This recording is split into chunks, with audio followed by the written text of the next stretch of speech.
everything I teach, so these three things, precision, science, and application. So Meng, is that the reason why you were greet us with your kindness?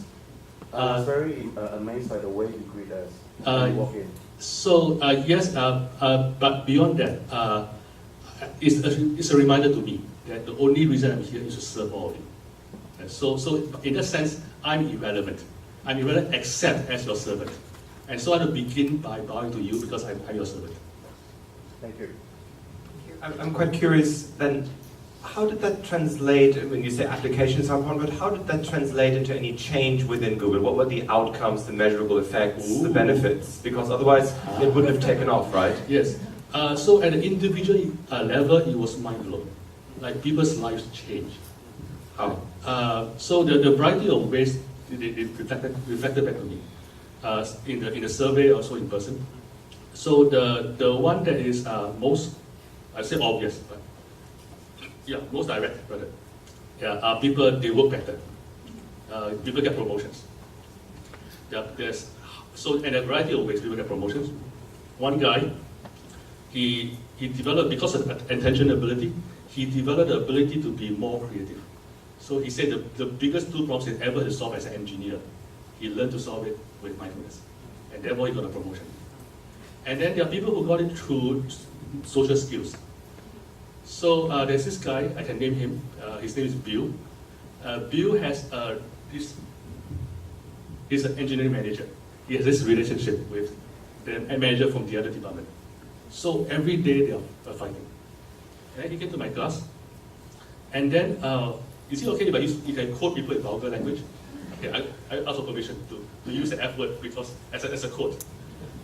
So he built to my class, and then he realized something. He said he realized that one day he woke up. He realized that guy doesn't wake up in the morning and say, "I'm going to spend the rest of my day fucking with Bill." That guy is simply doing his job. If I were him, I'll do my job the same way. And then suddenly this thing went away. They worked well together, and then Bill got a promotion. Right? And so the first one is people work better, promotion. There's another case. This person, she has 9 direct reports, so it's a team of 10 person, and this person is always sick. And she realized during SIY that the reason she's always sick is she's been suppressing her emotion. So the moment she recognized her emotionality and learned to deal with it in healthy ways, her physical health improved. So she got more successful. So that's one column, promotions. Another column has to do with family life. So people say marriages improve, I'm better with my sister, my mom, whatever it is. And I got a few people who came to me and said, my husband took your class and it changed him. But they're always husband, never the other way. Very strange. I think I know why, because the women start with higher EQ, so men has more room for improvement. So that's the second. And then there's another, like deeper still, there are people who discover deeper change. For example, there's one person who says, I now see myself in kindness. Right? And that is a profound change. Right? But they keep saying this, it changed my life. So after the class, they tell their friends, I took this class in the office and it changed my life. And that's why it became so popular. So Meng, I'm also curious because you live in Silicon Valley. You are surrounded by people on the cutting edge of technology, and we are talking about the VUCA world today, and we're talking about when we were having dinner the other day, you talked about everything converging to a singularity. Can you share your some views about how do you see VUCA changing people, and what skills they need to operate? I think VUCA doesn't change people. It changes two things.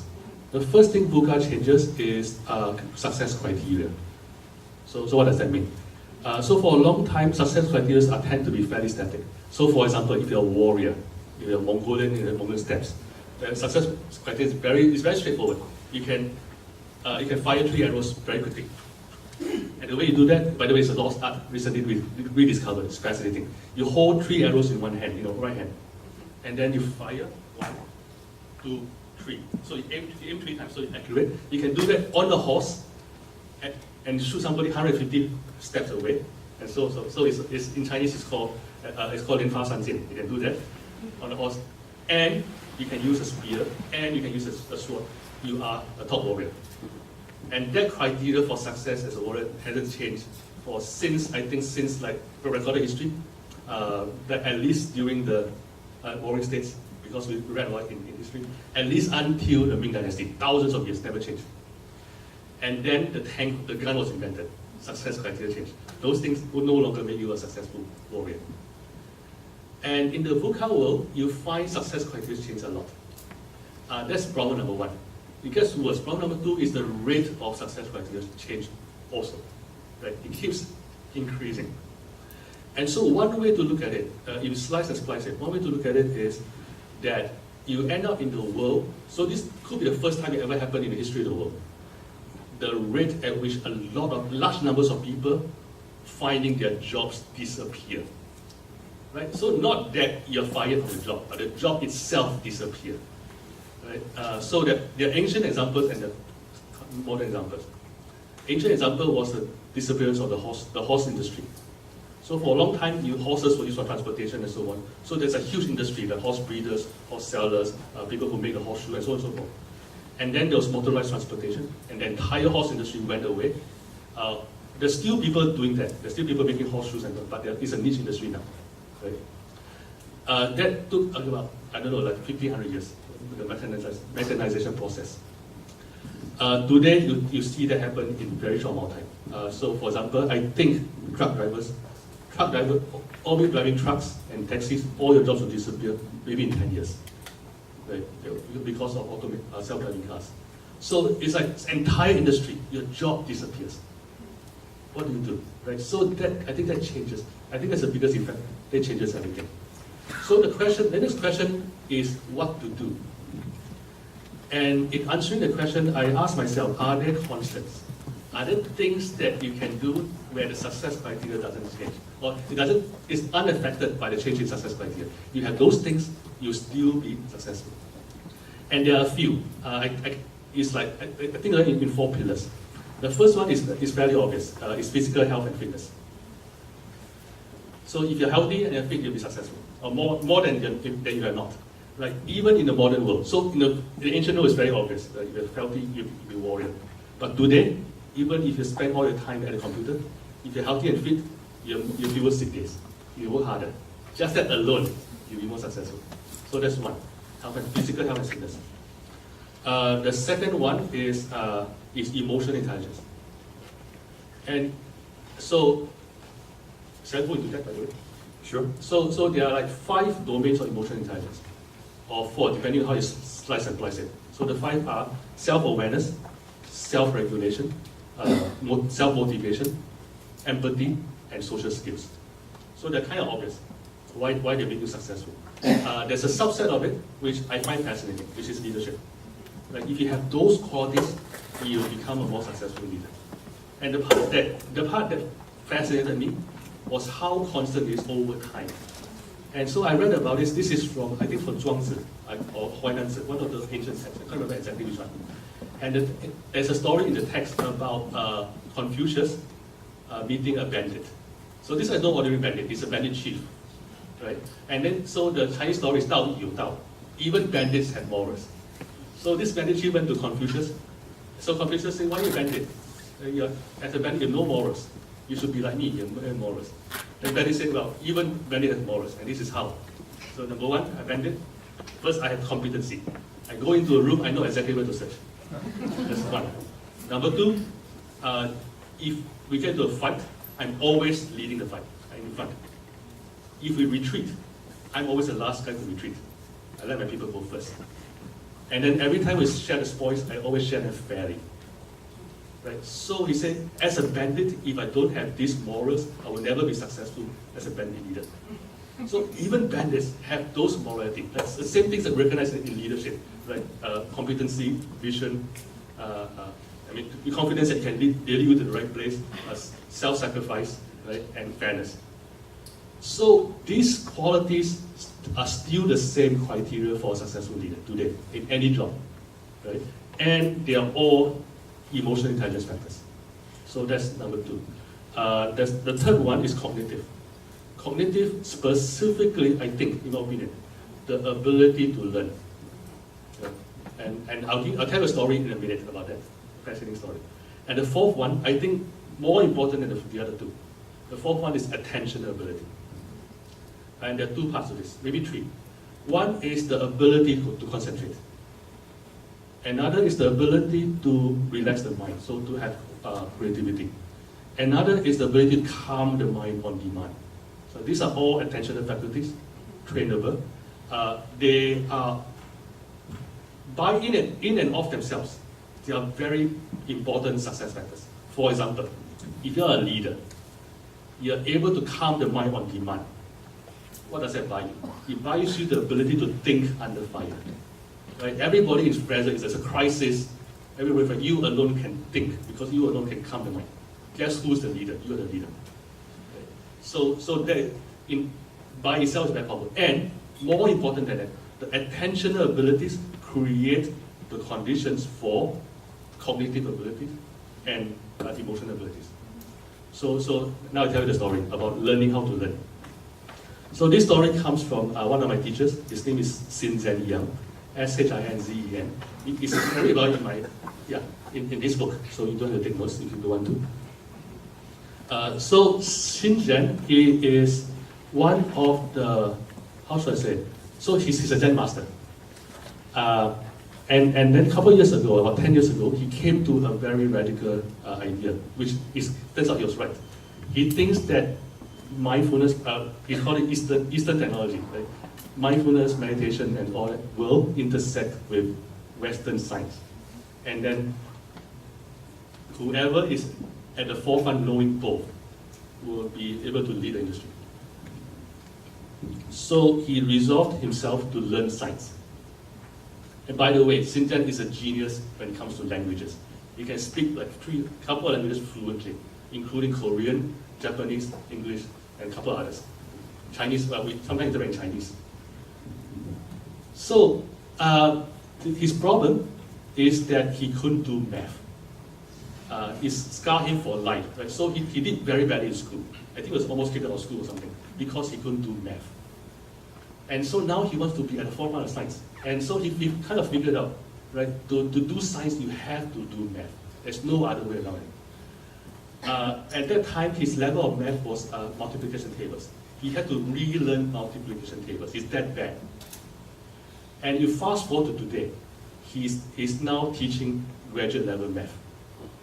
From that guy who couldn't do math, who's at the multiplication table, to this guy, how does he do it? Right? And so his story is a story of ability to learn. So there are three factors. All three has to do with what I just talked about, the attentional and emotional ability. The first one is concentration. Right? It's the ability to come back to the text that is boring, that you hate it, over and over again. So that's obvious, number one. Number two is managing self-talk. So as he was doing it, as Xinjiang was reading it, he's talking to himself. You can't do this shit. Like, who are you? Right? You can't even do math. Like, you're not going to do this. You're just wasting your time. Blah, blah, blah. That thing keeps saying, you suck. So you keep having to managing that. So that is the emotional ability. And the third one is empathy. So he empathizes with a math wizard. And he sees himself as one of those people. And so he kind of projects a math wizard in himself. So the combination of all three allows him to learn math. So the key point I want to make in this part is that all of us as adults can learn anything we want. We can all learn quantum physics if we have to, as long as we have the other faculties, mainly the attentional faculty and the emotional faculties. I also, we've been talking for some time. We also so much believe in the experiential, and we're so privileged to have you today. So I was wondering, Meng, if you could guide all of us in a short practice of your choice, something that you would do in your classes, for instance. Oh, okay. How much time? 5 minutes. Let me see. Yeah, it's hard to choose one. Also, we can also do Q&A first if you want to think in the background about that. What would you prefer? Maybe, can we do an ultra short exercise? What? Ultra short. Yes. Can I set this up before we do the exercise? Okay.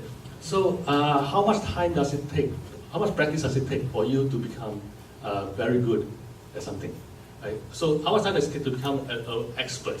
So like a concert pianist or something. According to the research, about 10,000 hours. Then you're good enough to play in the orchestra. But to be very good, you don't need 10,000 hours, you need 1,000 hours. 1,000 hours allows you to play in church. Right? So it's not orchestra, not professional, but you can play.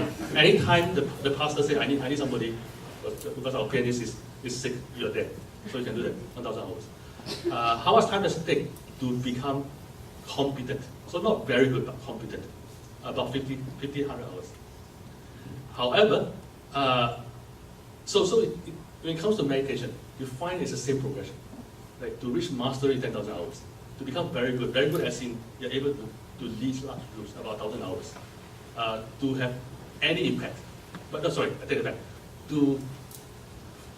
For it to begin to change your life, about 1,500 hours. Life changing, which is the length of my class. If you go lower than that, how much time does it take to have the first measurable impact? Measurable as in objective, with objective third-person measures. Any guesses? 10 hours? 10 hours, okay, that's a good guess.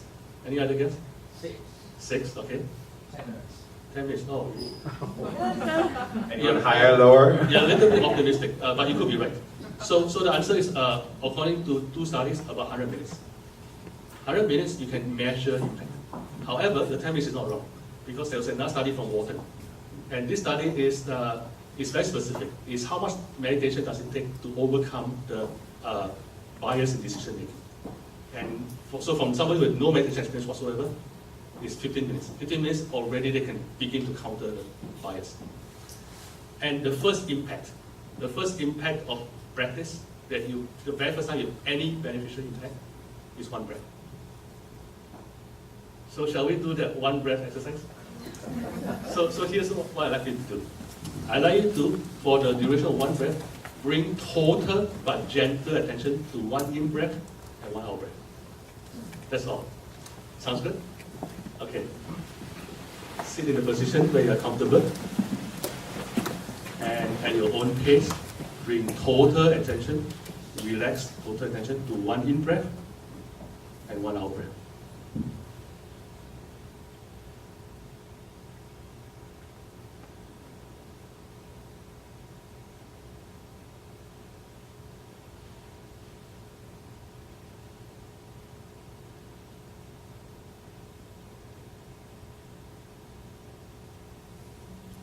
And thank you for your attention. Did anybody notice that 1 breath already there's a change? Already a bit calmer? Right? Your mind's a bit more centered already. Single breath. And there's an important reason for that, which is that to worry, you need to be in the future. To regret, you need to be in the past. So when you bring full total attention on 1 breath, you are in the present moment for 1 breath. And so for the duration of 1 breath, you are free from worry and regret. Freedom from worry and regret. And that's why the 1 breath already is powerful. So homework for everybody. 1 breath a day, every day. What we just did for the rest of your life. Sounds good? Okay, thank you. Shall we open up maybe to the floor? Now is a good time. You may ask about the 1 breath, but also anything that you're curious about in terms of how Meng came about writing this amazing program, its outcomes, VUCA readiness. And when you raise your hands, we have mic runners coming around, and just introduce your name and where you're from as well, so it helps us get to know you. So anything at all, there's so much shared already. Over here in the front, Inan.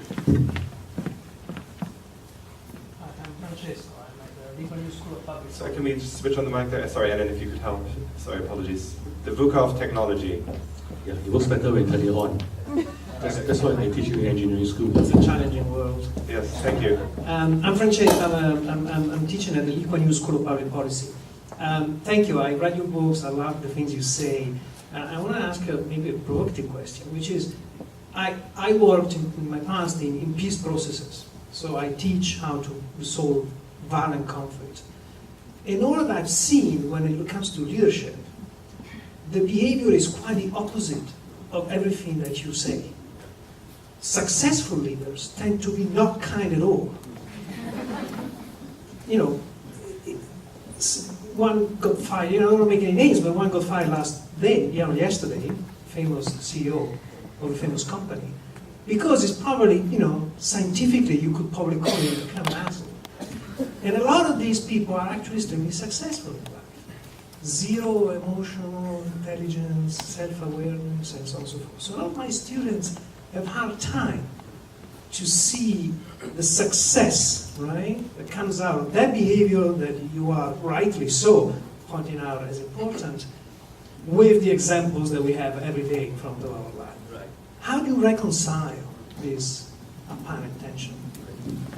So the first thing is a very unpleasant fact in life, and I don't really know how to frame it. I frame it the way I think, like, and maybe another way to frame it is that if you look at unusual success, I ask myself, what is so first, is there a necessary and sufficient condition for unusual success? So at the individual level, for example, making $10 million, right? So not like 1 million, but 10 million.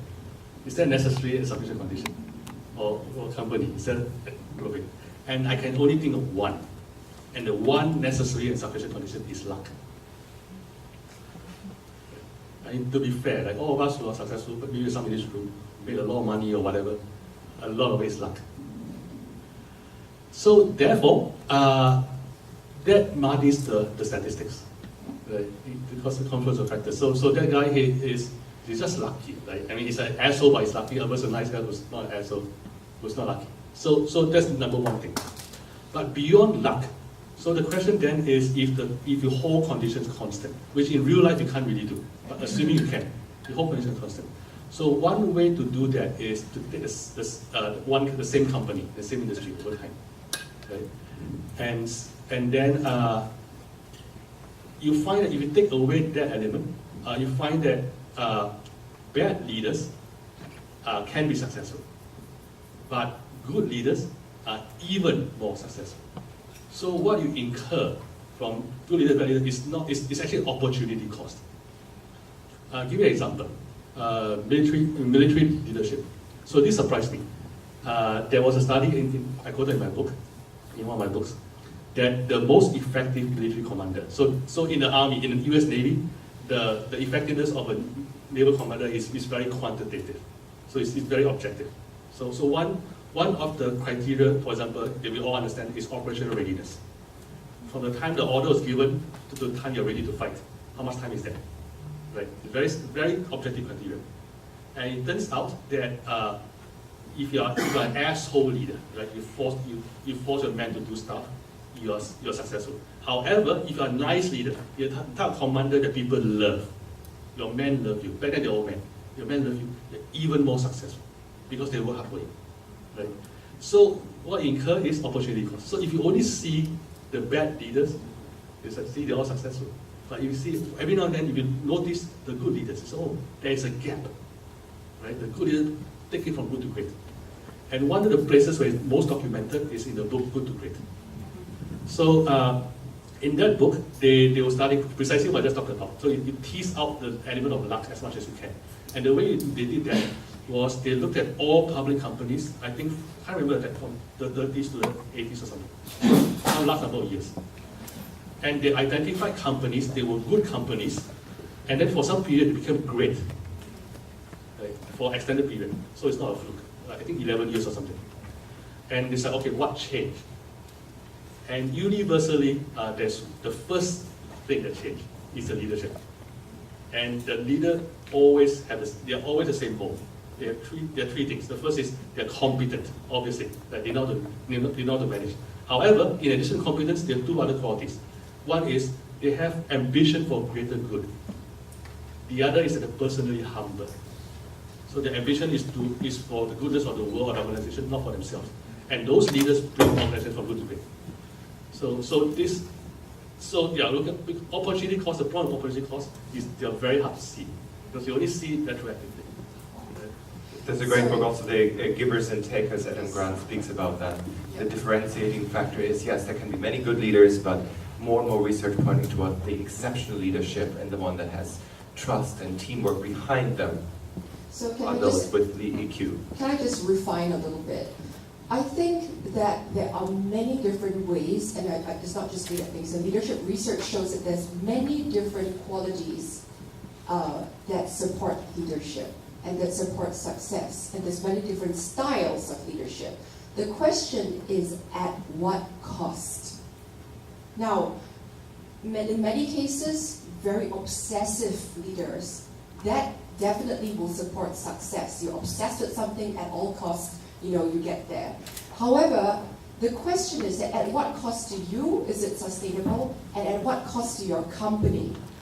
Okay, you can be very, very successful, but is it sustainable to you? Does it damage your relationships with others? Are you happy in all domains of your life? How about your staff? How much is your leadership style costing them? Now, so success and sustainable success are two different things. And also when I hire people, I oftentimes reflect on ambition, because you need ambitious people to be good and successful leaders. However, it's very important to clarify the right kind of ambition.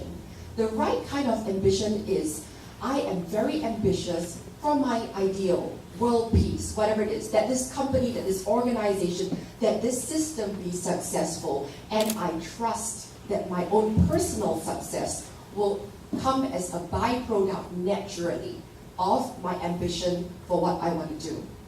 The opposite kind of, or not the opposite kind, but the other kind of ambition is, I put my own personal success and agenda at all costs, regardless of the company, the system, what we're trying to achieve. So ambition is very important, but it's what kind of ambition I feel that creates a sustainable leader. And I think true leadership has to be sustainable for you and for your ecosystem.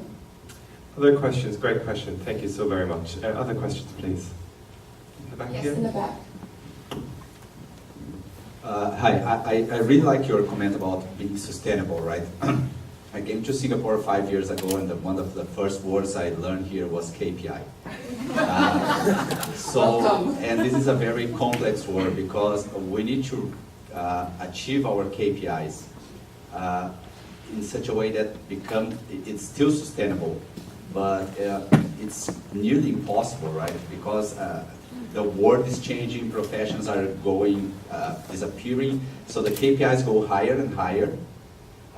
We still need to achieve them, and we want to do it in the kindest way as possible, but you can't do that because the bar is just being set higher and higher. So how to deal with this threshold of being very competitive, reaching the KPIs or whatever achievement that the company set to you, that sometimes make you feel less confident or decreasing your feeling of self-fulfillment, and still be kind to reach those goals.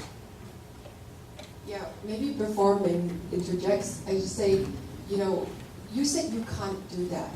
And I think, in psychology, we always try to insert something there which says you have a belief that you can't do that.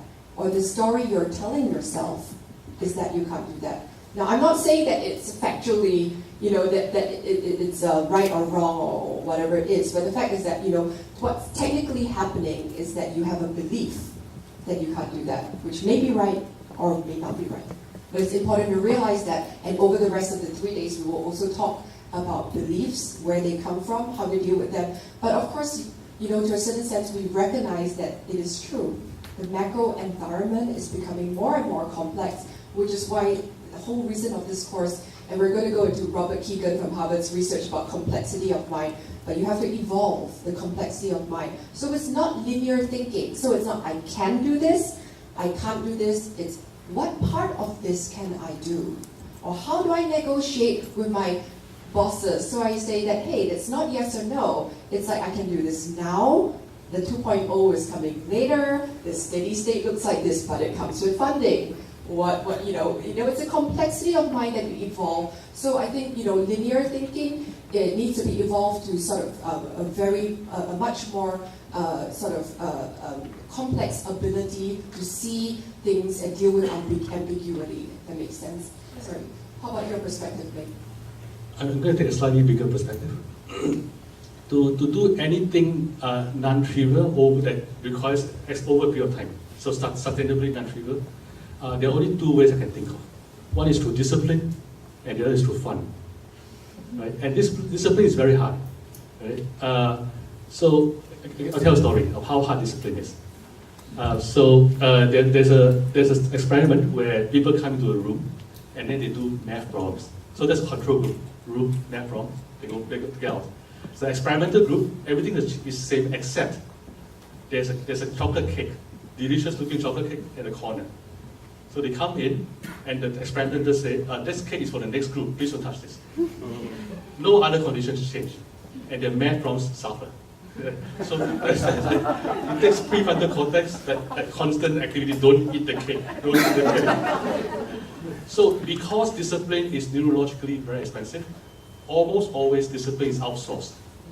Right? And the way it's outsourced, KPI is one of the ways, that the boss forces you, or something forces you. So that's one way, discipline internally or through outsourcing. The other is for fun.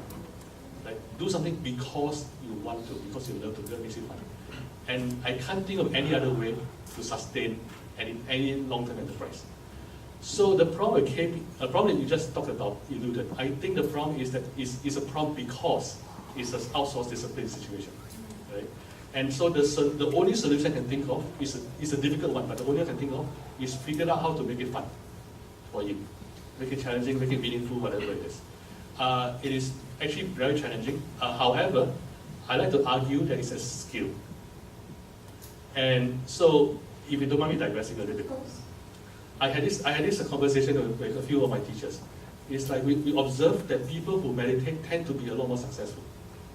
Right? And then we argue about why. And then one of the things that came out, which was a surprise to all of us, because it just came out spontaneously, is that when we bring attention to the breath over and over again, we realize that we are developing a skill that we didn't even know we are developing, which is we are figuring out how to do this, how to find this interesting. The breath is so boring. The only way to sit there and concentrate on breath, the only that I know of, is through outsourced discipline. The teacher is there with a stick, literally with a stick, and then if you move. But my friends and I, we sit 1 hour a day. Why? Because we all develop the ability to find this interesting. And then we realize that this is translatable. If you can learn to find something this boring interesting, you can find anything interesting, which is how Xinjiang learned math. Because if you learn to find math interesting, right? So this is the first skill. So if you want, you can do mindfulness. That could do it by itself. Also, in addition to that, look for meaning, look for growth, look for challenges. So things that will, even a little bit, this is slightly more interesting now. And as you practice, you become better at it. So, so that, by the way, extends to another thing. If what I just said is true, and I'm not fully convinced yet that what I just said is true, but what I just said is true, this could be the most important skill for any student. Right? To find any subject, the ability to find any subject interesting. Then we'll all be good at this. So maybe that's what you need to teach in school, is the skill to find things interesting. Well, that's exactly what we're doing in Roots and Links as well. We start off our first session, we'll explain about the whole structure of the program later, but in our first session, what we ask the students to do is to connect with what's meaningful to them. Because a lot of us, and maybe a lot of them, actually don't pause and just think, hey, why am I doing this? What am I doing this for? What is the meaning in this? How am I going to contribute in a much bigger way? And if that's lacking, then yes, we're missing that internal drive, that motivation, that fun, that, well, yes, I'm putting in all this hard work and effort and doing boring stuff for a purpose.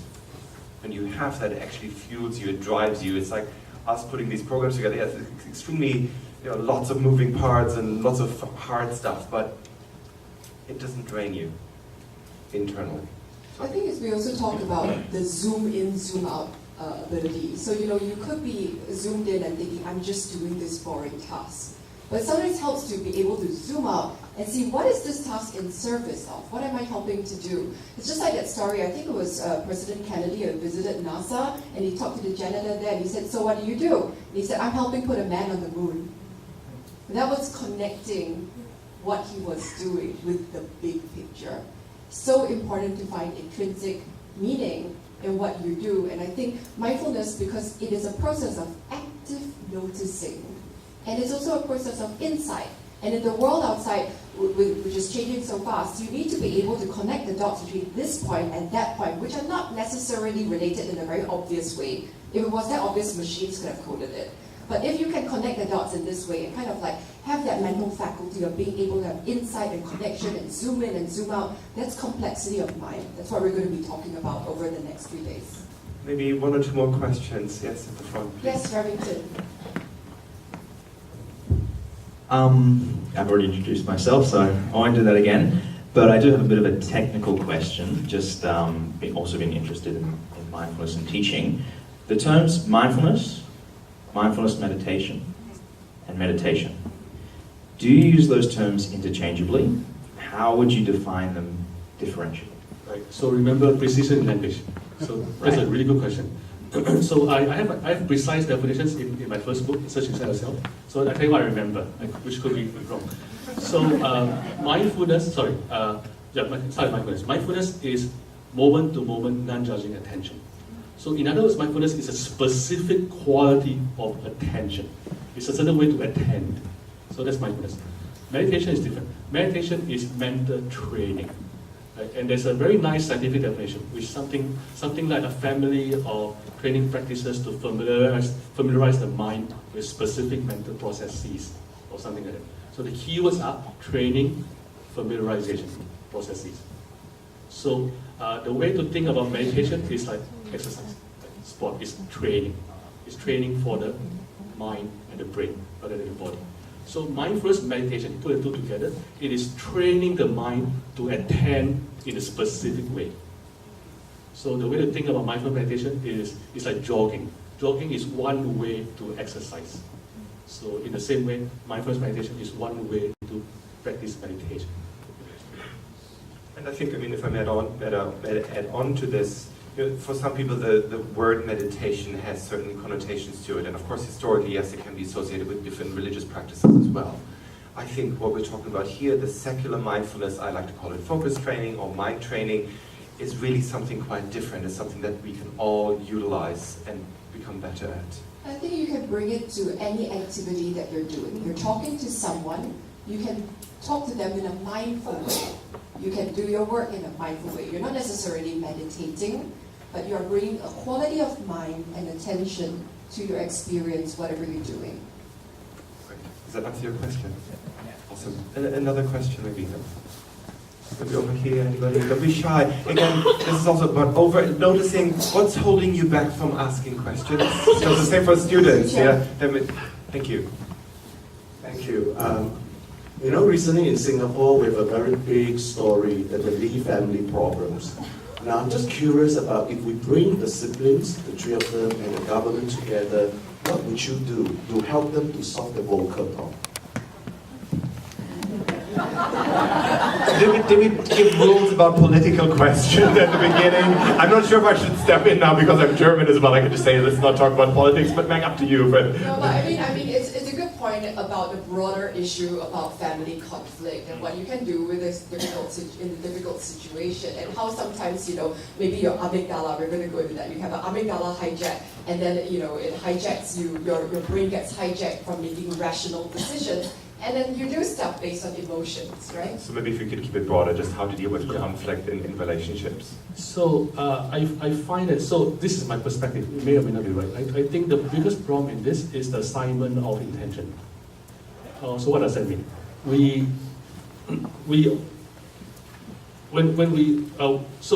only know our own intention.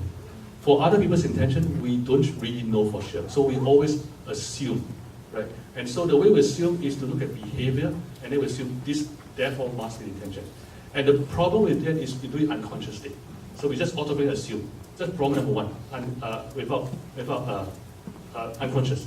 Problem number two is that the brain in that process doesn't differentiate what is assuming and what's the fact. Right? So Greg says something to me, and I assume, oh, he hates me. Right? And then because he just to him just joking. Hey, man, you're looking at shit today, whatever. It's like, we're joking. That's how I welcome him usually. Oh, I have a story to tell, but I'll tell you later. About me? Not about you. Okay. I'm getting hot here. And so I assign attention to him, unconsciously. And then, because I assign personal qualities to him, therefore he must be a dick. Right? Technical term. So, in this particular exercise, I think that is precisely what's happening. So, Shen Long has a certain decision, right? And I can see both ways. I can see old man wants to demolish, I can see why. I can also see why it's good to preserve the place because it's historic and so on. And I can see that my guess is that his intention is to preserve it for Singapore, his history. And I can also see that the siblings, they are assigning attention to him. And that is the problem. So the solution is to come together. So the first solution is to understand that process. I'm assigning intention based on behavior unconsciously. That's one. Number two, test the assumption. Right? And the way to test it is the first step of testing it is to assume the best intention. So I'm assuming that Shen Long is doing it for the good of the country. And so then we come together and I ask Shen Long, is this what you're but and then we talk about issues. Yes, I know you're doing it for the country, but do you know that old men will be very angry? And so on so. So I think that's the resolution. Can I tell the story? Political? That's not political. Okay. It's very funny. So this is early in Google days. Right? We had this guy called David Watson. He's early Google engineer.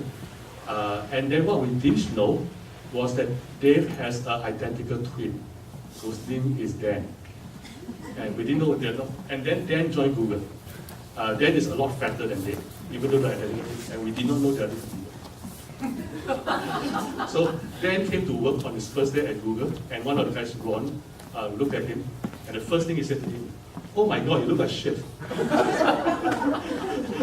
So I mean, we're all friends, and that's how we talk to each other. But imagine that guy's point of view. He came to work on his first day in Google. First thing somebody said to him is, "You look like shit." Anyway, that was the story. Okay, so Assignment of attention. I think it's a really, really good point there because it links back to the point about linear thinking as well. So I think, in this case, I'm just going to add my Singaporean 2 cents worth. It's like, assigning intention. It's the same thing we're talking about complexity of mind. When you're at the level of like linear thinking, it's like, he could only have done that because he means this. And it's very binary. If he does that, he must want to destroy me. If he did that, he must want to whatever. So, in what we're going to go through over the next 3 days, we're going to use also a technique called CBT, psychology.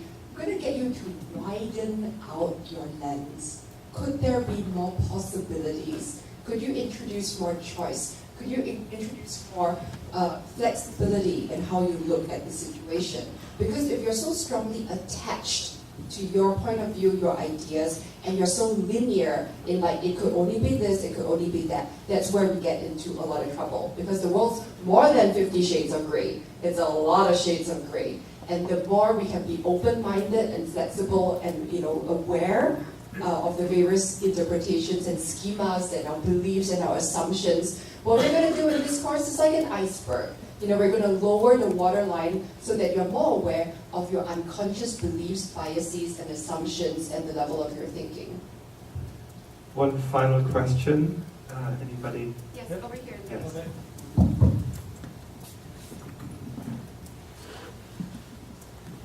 Hi, my name is Hemant. I'm a teacher at the Royal Academy in Bhutan. One of the questions that I was thinking about is, could you give us some insights into the processes that you follow? Be it whether when you came up with search inside yourself course or whether your mindful practices, what are some processes that you hold very dear, and if you were to do another course or another program, that this particular process would be in it?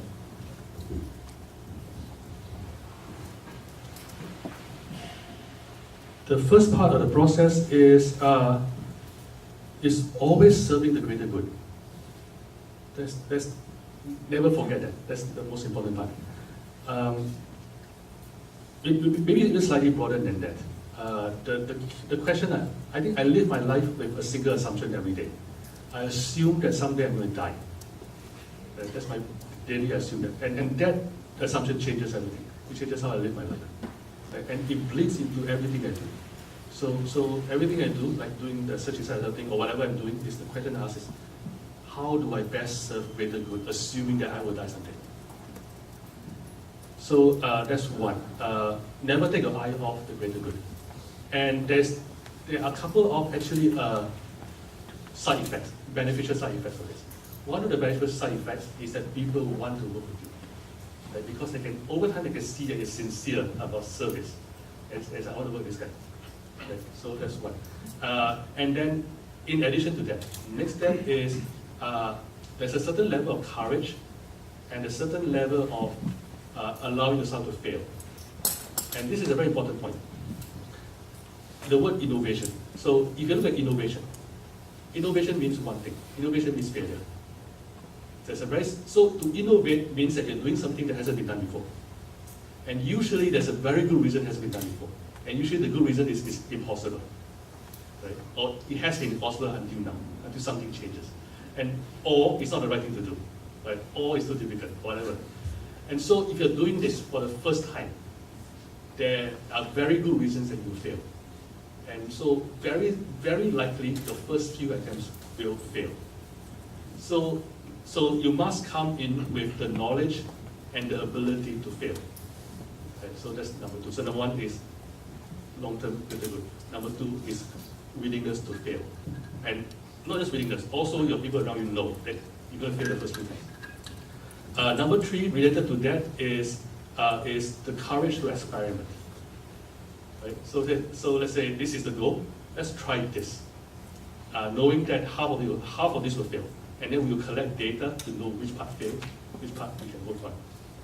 And then number four is iteration, coming back. And we have something in Google we call fail early, fail often. Right? So we fail as quickly as we can, so we can learn. And so so that's the process. So you keep failing until you get it right. Is that it? I think that's roughly it. Yeah. Thank you. Thank you. Well, thank you so very much, Meng. It's been just amazing listening to you, and I'm also so grateful how you answered all these questions, because it leads actually exactly into all the different topics that we're going to cover.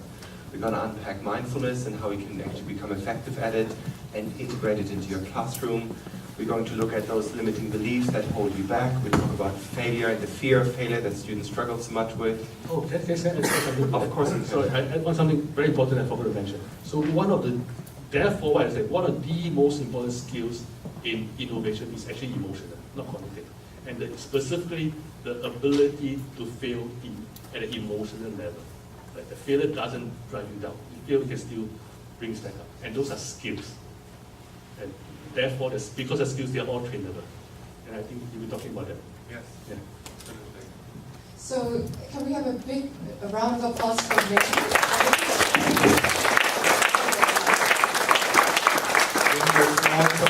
Appreciation. Thank you so much. Chewing gum, yes. But also to say, it so resonates with me. He practices what he talks about. So, you know, his kindness and willingness to give back. You know, we emailed him just kind of short notice, hey, will you come to our summer school and help us with this? And you know, I think he didn't even read the email, he just says yes. And that is reflected, and we feel that kindness, and we love working with Meng, and we love you, and we help you in any way. And again, if we can help students see that as well, it's again about becoming givers rather than takers. It changes everything. And then it becomes a joy working together. So thank you so much from all at CFG. Thank you, Meng.